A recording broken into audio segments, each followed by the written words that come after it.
అందరికీ నమస్తే అండి. రోజా వర్సెస్ గాలి భానుప్రకాష్, వీళ్ళిద్దరిలో తప్పు ఎవరిది అంటే ముమ్మాటికి రోజాదేనండి. ఎందుకు అంటే రోజా ఎవరిని ఉద్దేశించి మాట్లాడినా, ఎప్పుడు మాట్లాడినా పచ్చి బూతులు మాట్లాడుతుంది. మీరు ఏమైనా నన్ను పీకగలుగుతారా, ఎంటుకలు పీకుతారా, ఈకలు పీకుతారా, ఆడి ఎదవా, ఈడి ఎదవా, వాడి గాలి నా కొడుకు, వీడి గాలి నా కొడుకు, నోట్లో ఏమన్నా ఐస్ క్రీమ్ పెట్టుకున్నారా, ఇంకా ఏదైనా పెట్టుకున్నారా, ఇలాంటి పదాలతో విరుచుకు పడుతుంటారు. మొన్న కూడా సేమ్ అలాగే ఒక 10 రోజుల కిందట ఒక సభలో ఎమ్మెల్యే గారిని ఉద్దేశించి, గాలి భానుప్రకాష్ గారిని ఉద్దేశించి, గాలి వెధవలో, గాలి నా కొడుకులు, గాలిలో గెలిచారు, గాలిలోనే పోతారని చెప్పేసి కొన్ని వివాదాస్పద వ్యాఖ్యలు చేసింది ఆవిడ. సో మనిషి అన్న తర్వాత కాస్త ఉప్పుగారం తింటారు కాబట్టి మనకు కూడా రోషం ఉంటుంది, మనకు కూడా పౌరుషం ఉంటుంది. ఒక మహిళ నన్ను ఉద్దేశించి వెధవా అని చెప్పేసి సంబోధిస్తుందా, గాలి నా కొడకల్లారా అని అంటారా అని చెప్పేసి ఆయన కూడా బూతులేం మాట్లాడలేదు. కానీ ఈవిని ఉద్దేశించి ఈవిడ హీరోయిన్ అని చెప్పు తిరుగుతుంది. ఆవిడ హీరోయిన్గా పనికిరాదు. ఆవిడ వ్యాంప క్యారెక్టర్కి అయితే కరెక్ట్గా సూట్ అవుతుంది. ఆవిడ చెప్పుకొని తిరుగుతుంది అలాగా. కానీ ఆవిడ హీరోయిన్ మెటీరియల్ అయితే కాదు, ఏదో అప్పుడు ఏదో చెప్పుకుంది అంతే. అలాగా అని చెప్పి ఇప్పటికీ హీరోయిన్ అని అనుకుంటుంది, అది కాదు అని చెప్పేసి ఒక సందర్భంలోని. మరొక సందర్భంలో రోజానే ఆ నియోజకవర్గంలో జరిగే అవినీతి గురించి, అంటే అవినీతి జరుగుతుందని చెప్పేసి అప్పుడు కూడా కొన్ని వివాదాస్పద వ్యాఖ్యలు చేసింది. వాళ్ళ ఎదవలో, వీళ్ళ ఎదవలో, ఈ ఎదవలు అంతా కలిసి ఇలాంటి వ్యాఖ్యలు చేసింది.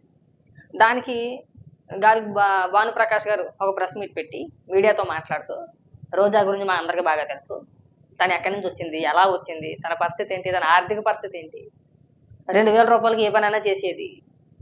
గతంలో మనం ఒక అడ్వకేట్ లాయర్ చెక్ బౌన్స్ కేసుల్లో రోజా కోర్టుకి తిరుగుతూ ఉండేది, 500 రూపాయల కోసం ఏ పనైనా చేసేదని చెప్పేసి అప్పట్లో ఒక ఆవిడ మాట్లాడింది, ఒక లేడీ అడ్వకేట్ ఆవిడ.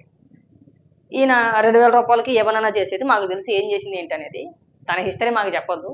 ఆ రోజు 2000 రూపాయలకు కూడా గతి లేని రోజా ఇవాళ 2000 కోట్ల రూపాయలు సంపాదించింది. ఎలా సంపాదించింది? అవినీతి చేసే కదా.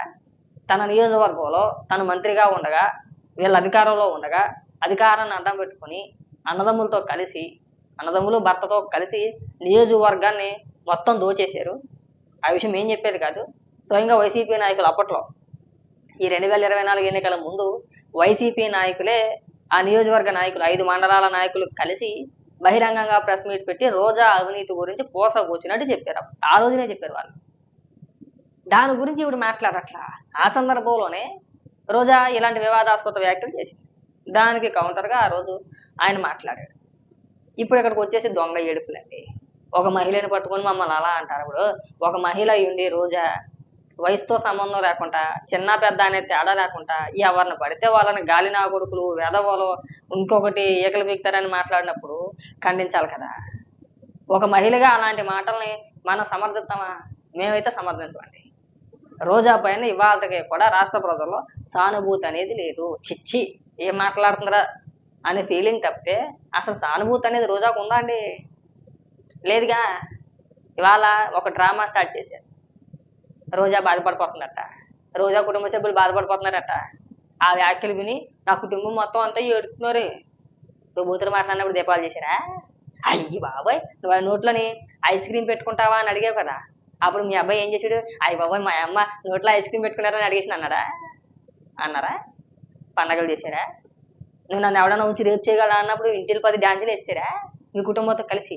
అయ్యి బాబాయ్ మా అమ్మ ఎంత బాగా ఆడేసిందో అని చెప్పేసి ఏదో లుచ్చా మాటలు మాట్లాడమాక. మన ఏదో బతుకు మనకు తెలుసు. పొద్దులైతే పచ్చి బూతులు మాట్లాడతామా అని అమ్మనా బూతురా బాగా ఇక్కడికి వచ్చి నువ్వు నీతులు చెప్తావా? మళ్ళీ ఎవడైనా ఏమన్నా అంటే మళ్ళీ దొంగ ఏడుపులా. మనం అందరినీ అమ్మనా బూతులు తిప్పేచ్చా? తిరిగి మనం ఎవడ ఏమనకూడదా? దిక్కు మనసు అంతా అలాగని. ఇగో ఈ డ్రామాలు వర్కౌట్ అవ్వవు, వీటిని ఎక్కడితో కట్టి పెట్టేస్తే బాగుంటుంది. అది గుర్తుపెట్టుకో రోజా బాగా. ఇంకెప్పుడు కూడా ఇలాంటి డ్రామాలు ఏమాకు. ఈ విషయంలో 100% రోజాదే తప్పు.